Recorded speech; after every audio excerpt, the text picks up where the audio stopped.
ஏ பைரவி, என்னாச்சு? ஏன் இப்படி ஓடுற பைரவி? ஐயோ சூர்யா, கத்தாம என் பின்னாடியே வா. நம்ம உடனே இங்கிருந்து கிளம்பணும், இல்லைன்னா பெரிய பிரச்சனையாயிடும். பைரவி சொன்னதும் சூர்யா குழப்பமாக பைரவியின் பின்னாலேயே ஓட ஆரம்பித்தான். பிரகாஷ் வீட்டை விட்டு சற்று தள்ளி வந்து மூச்சு வாங்க நின்றாள் பைரவி. என்னாச்சு பைரவி? திடீர்னு பேயை பார்த்த மாதிரி ஓட ஆரம்பிச்சிட்ட. பேயா இருந்தால் கூட சமாளிச்சிடலாமே, பட் இது அதுக்கும் மேலே.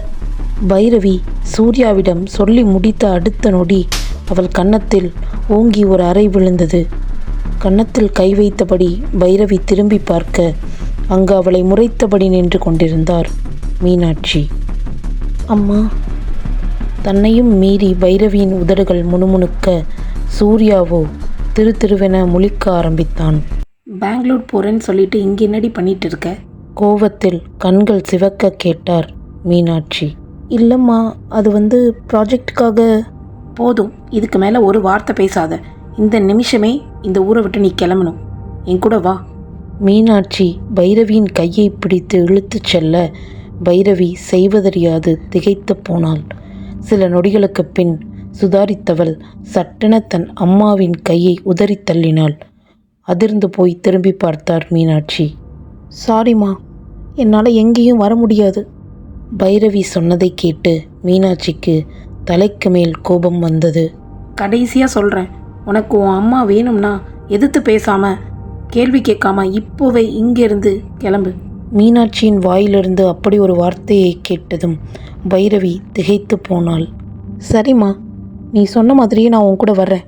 ஆனால் அதுக்கு முன்னாடி நான் கேட்குற கேள்விக்கு மட்டும் பதில் சொல்லுங்கள். நீங்கள் இங்கே என்ன பண்ணிகிட்டு இருக்கீங்க?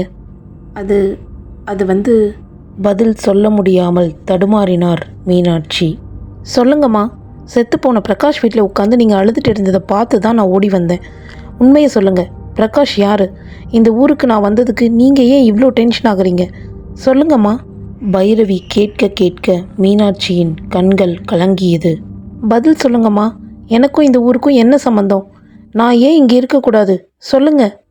ஏன்னா இது உங்கள் அப்பாவை காவு வாங்கின ஊருடி. உங்கள் அப்பா உயிர் அநியாயமாக போனதுக்கு இந்த ஊர் தான் காரணம். ஆக்ரோஷமாக கத்திய மீனாட்சி அதற்கு மேல் பேச முடியாமல் அழ ஆரம்பித்தார். சில நிமிடங்களுக்கு பிறகு, உங்கள் அப்பாவும் நானும் காதலிச்சு வீட்டை எதிர்த்து கல்யாணம் பண்ணிக்கிட்டோம். நீ பிறக்கிறதுக்கு முன்னாடி இந்த ஊரில் இருக்கிற ஸ்கூலில் தான் உங்கள் அப்பா டீச்சராக இருந்தார். எங்கள் வாழ்க்கை ரொம்ப சந்தோஷமாக போயிட்டு இருந்த நேரம் அது. நீ என் வயிற்றில் 3 மாதமாக இருக்கும்போது திடீர்னு ஒரு 2-3 நாளாக உங்கள் அப்பா முகமே சரியில்லை. நான் என்ன ஏதுன்னு கேட்டப்போ கூட அவர் எதுவுமே சொல்லலை. அதற்கு மேல் பேச முடியாமல் மீனாட்சியின் குரல் தழுதழுத்தது. பைரவி கண்கள் கலங்க நின்று கொண்டிருந்தாள். மனசுக்கு ஒரு மாதிரி இருக்குது. கொஞ்ச நேரம் நடந்துட்டு வரேன்னு சொல்லிட்டு போனவர் திரும்பி வரவே இல்லை. ஊர்க்கணத்தில் விழுந்து இறந்துட்டாரு. மீனாட்சி கண்களை துடைத்து கொண்டார். பைரவி கண்களிலிருந்து கண்ணீர் உருண்டோடியது. சூர்யா மெல்ல பைரவியின் கைகளை கோர்த்து கொண்டான். ஊரில் எல்லாரும் அவருக்கும் எனக்கும் ஏதோ சண்டை, அதனால தான் அப்படி பண்ணிட்டாரு. மாயாதேவி காவு வாங்கிட்டான்னு ஆளாளுக்கு ஒன்று பேசினாங்க. கடைசி வரைக்கும் அவர் எதுக்கு செத்தாருன்னே எனக்கு தெரியல. இனிமேல் இந்த ஊர் பக்கமே வரக்கூடாதுன்னு இங்கேருந்து கிளம்பிட்டேன். செத்து போன பிரகாஷ் உங்கள் அப்பாவோட ஸ்டூடெண்ட். அவனை பையன் மாதிரி நினச்சாரு. திடீர்னு அவன் செத்துட்டான்னு சொன்னதும் மனசு கேட்காம பார்க்க வந்தேன். சொன்னா கேளு பைரவி, நமக்கு இந்த ஊர் வேண்டாம். பைரவியின் கையை பிடித்து கெஞ்ச ஆரம்பித்தார் மீனாட்சி.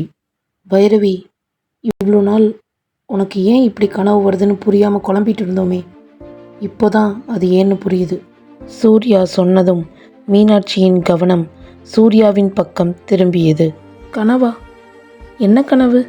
மீனாட்சி புரியாமல் கேட்க சூர்யா நடந்த அனைத்தையும் அவரிடம் எடுத்துச் சொன்னான். அதை கேட்ட மீனாட்சி அதிர்ச்சியின் உச்சத்திற்கே சென்றார். பைரவி, இந்த தம்பி சொல்றதெல்லாம் உண்மையா? மீனாட்சி நம்ப முடியாமல் கேட்க பைரவி மெல்ல தலையசைத்தாள். அட கடவுளே, இப்போ நான் என்ன பண்ணுவேன்? பைரவி, சொன்னா கேளு. இதுக்கு மேலே நீ இங்கே இருக்கக்கூடாது. தயவு செஞ்சு என் கூட கிளம்பு. இந்த ஊர் எப்படி போனால் நமக்கு என்னடி? இந்த சாபம் இன்னும் எத்தனை ஜென்மம் எடுத்தாலும் சரியாகாது. என்னால் உன்னையும் இழக்க முடியாது பைரவி. மீனாட்சி சொல்வதை காதில் வாங்காமல் பைரவி தீவிரமாக யோசித்து கொண்டிருந்தாள். இதுக்கு மேலே உங்ககிட்ட பேசி பிரயோஜனம் இல்லை. முதல்ல நீ என் கூட வா. பைரவியின் கையை பிடித்து இழுத்துச் சென்றார் மீனாட்சி. இன்னும் ஒரே ஒரு கேள்விக்கு எனக்கு பதில் தெரியணும். மாயாதேவினா யாரு? பைரவி கேட்டதும் மீனாட்சியின் கால்கள் அசைய மறுத்து அப்படியே நின்றது. பைரவியின் கையை பிடித்திருந்த மீனாட்சியின் பிடி தளர்ந்தது. திடீரென்று எங்கிருந்தோ இறக்கைகள் படபடக்க பறந்து வந்த ஆந்தை ஒன்று பைரவியின் முகத்திற்கு அருகில் வர தடுமாறி பின்னால் சரிந்தாள் அவள்.